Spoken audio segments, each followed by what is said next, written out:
Le morning trading avec Aziz et Jli, on commence par le CAC 40. CAC 40 qui a pris une petite hausse hier, plus 0,30%, 4391 points.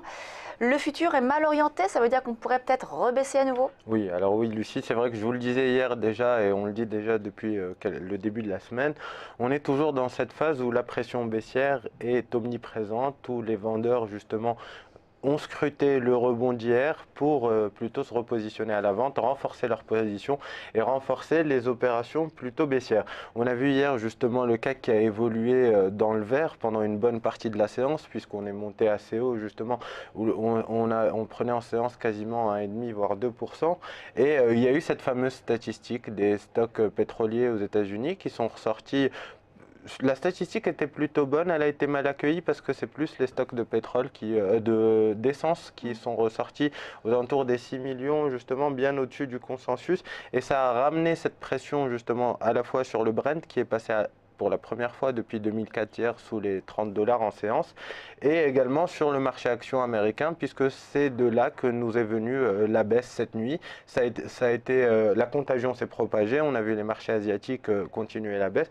Et justement, donc si on regarde uniquement le graphique du CAC 40 sur la base de tout ce qu'on vient de dire, on a un cocktail plutôt assez explosif et molotov, si je puis dire, en ce moment, entre le pétrole, la Chine et les publications de résultats aux États-Unis. C'est des choses qui pèsent sur les marchés. On voit bien le CAC 40 qui est revenu quasiment au plus bas depuis, ça a été touché, ce niveau à 4290 a été touché le 8 janvier, mais c'était des niveaux qu'on avait connus pendant la fameuse crise en août dernier.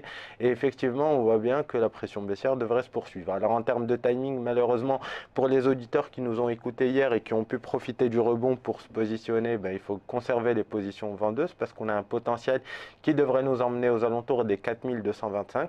Pour ceux qui n'ont pas pu le faire, on ne peut malheureusement pas ouvrir de position tout de suite parce qu'on est juste au-dessus d'un support. En termes de ratio risque-rendement, on a un timing qui est pas très opportun. On va plutôt attendre la rupture du support, un éventuel pullback aux alentours des 4290 pour se positionner, ou inversement, même si je vous avoue que j'y crois pas trop, un retour sur les 4350 ou 4380, un rebond. Mais quand on voit bien ce qui s'est passé en Asie et aux États-Unis cette nuit, je pense qu'on a de très très fortes chances de passer sous les 4290 aujourd'hui et d'aller chercher 4225. Et surtout que du côté des États-Unis, hier, on a eu une forte baisse sur le S&P et on pourrait donc du coup décrocher. Et si les États-Unis décrochent, et ben là, forcément, en Europe, on décroche Ah oui, aussi. alors justement, c'est ce que je vous disais, la contagion a commencé hier par les États-Unis d'abord. On a vu les publications d'entreprises être moins bonnes que prévu, notamment Amazon perdre 5%. On a vu le pétrole effectivement qui est passé, le Brent sous les 30 dollars pour la première fois, le WTI qui était assez stable mais toujours dans cette orientation baissière.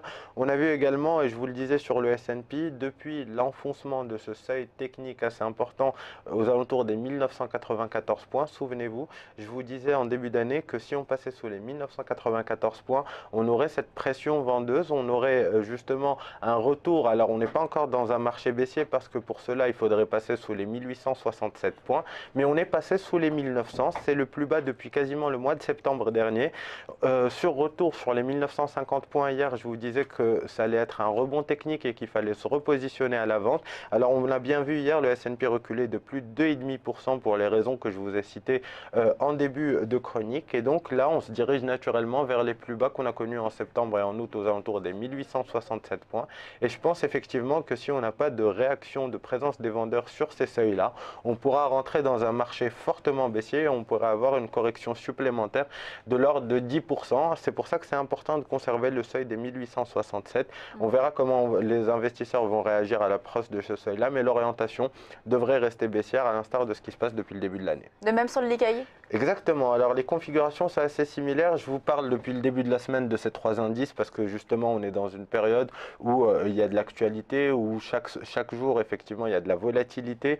On voit bien que le Nikkei également était dans cette phase baissière et là je reviens sur ce que je disais en décembre sur le Nikkei, on avait identifié une figure de continuation tendance comparable à un drapeau. Cette figure a été déclenchée, on a atteint l'objectif aux alentours des 17 184 points. Hier, on a eu avant-hier plutôt, dans la nuit, on a eu un rebond technique qui nous a ramené aux alentours des 17 760 points. Ce niveau était un ancien niveau de support. Il devient par principe de polarité résistance. Et je vous disais également là hier qu'il fallait profiter de ce rebond pour ouvrir ou renforcer les positions vendeuses que l'on pouvait avoir. Ce qui se passe sur le Nikkei dans la nuit, à l'instar du S&P, c'est qu'on perd plus de 2%. On est toujours dans ce contexte où on craint un ralentissement de la croissance chinoise, où le pétrole pèse, où les résultats des entreprises aux États-Unis vont venir ajouter leur petit grain de sel. Et donc on pourrait avoir un Nikkei qui revient au plus bas sur plus de 3 mois. On pourrait aller chercher les supports de 2014 vers les 16 000 points. 16 340. Merci Aziz.